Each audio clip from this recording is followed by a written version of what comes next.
কিশোরগঞ্জে বৈষম্য বিরোধী ছাত্র জনতার উপর হামলার অভিযোগে সাবেক রাষ্ট্রপতি আব্দুল হামিদ, সাবেক প্রধানমন্ত্রী শেখ হাসিনা, তার বোন শেখ রেহানা, ছেলে সজীব ওয়াজেদ জয়, মেয়ে সাইমা ওয়াজেদ পুতুল ও ওবায়দুল কাদের সহ ১২৪ জনের বিরুদ্ধে আরও একটি মামলা দায়ের করা হয়েছে।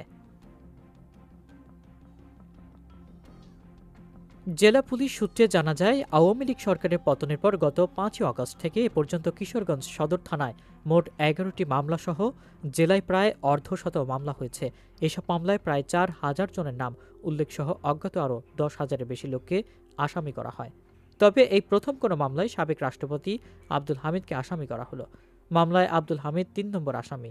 মামলায় আরও ২০০ থেকে ২৫০ জনকে অজ্ঞাতনামা আসামি করা হয়েছে। মামলার বাদী তহমুল ইসলাম মাজহারুল জানান, তিনি বিএনপির একজন কর্মী। ছাত্র জনতার অভ্যুত্থানে আহতদের তালিকায় তার নামও রয়েছে। আহত অবস্থায় দীর্ঘদিন চিকিৎসা নেওয়ার পর তিনি এখন কিছুটা সুস্থ হওয়ায় মামলা দায়ের করেছেন। কিশোরগঞ্জ সদর মডেল থানার ভারপ্রাপ্ত কর্মকর্তা আবদুল্লাহ আল মামুন জানিয়েছেন, মামলাটি তদন্ত করে যথাযথ আইনি ব্যবস্থা নেওয়া হবে।